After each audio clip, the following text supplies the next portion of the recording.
Gentlemen.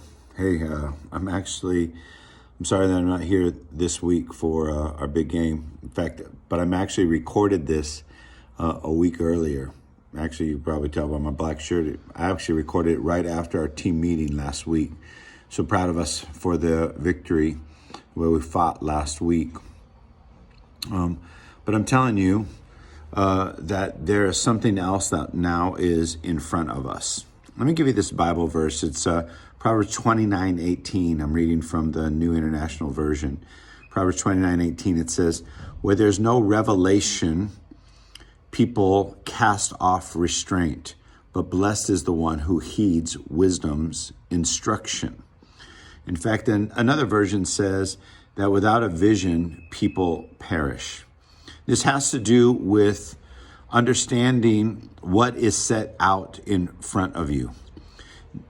You have had a revelation this season of what a good football team you are. You've had a revelation about what kind of young man and what kind of athlete that you can become. You've had a revelation of what happens when you put in hard work and how it pays off. You've had a revelation, a new understanding of that. There's two prices that you pay in life.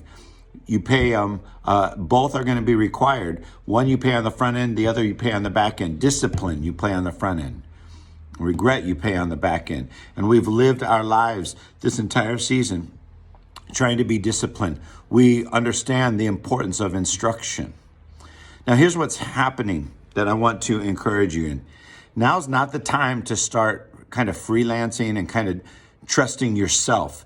Trusting or getting fearful about as we get closer and as we move towards the championship, that every week is another chance to have to prove ourselves whether or not we believe in the common vision that's set out before us. This team is championship caliber. This team is championship ready. And every week we have a chance to prove it.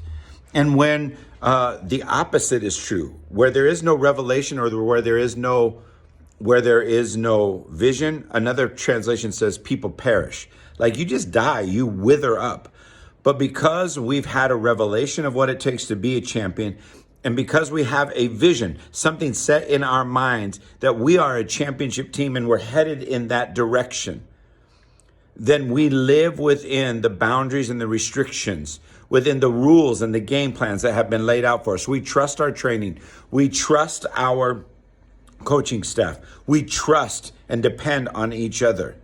And the vision that we have of being a team that has been unified, that fights for our brothers, that does the right thing at the right time, that always gives 100% effort, that kind of vision produces a winning attitude. Now's not the time to kind of cast off the restraint or the boundary to press up against them. Now's the time to focus in and to hone in on our discipline and our responsibilities, because the scripture says, again, the one who is wise presses into good instruction. So this week you have a game plan. This week you have the ability to take the next step to fulfilling the vision of what we started out. Nobody knew at the beginning of the season that we were a championship team, or at least nobody could see it yet. But now we do. Now we really do. The coaching staff, your teammates, we believe in what's in front of us. So now's the time not to go freelance, not to go rogue. Now's the time to bind together, to stick to the game plan, to give our best effort, because you've had a revelation of the kind of man you can become. You've had a revelation about the kind of team that we are. And can't wait now that we're pursuing this common vision of a first ever football championship for us. Guys, we don't overlook anybody. What we do is we take each game as an opportunity to use it as a step to the vision that is laid out before us. I love you. I appreciate you. Go out and let's get the dub.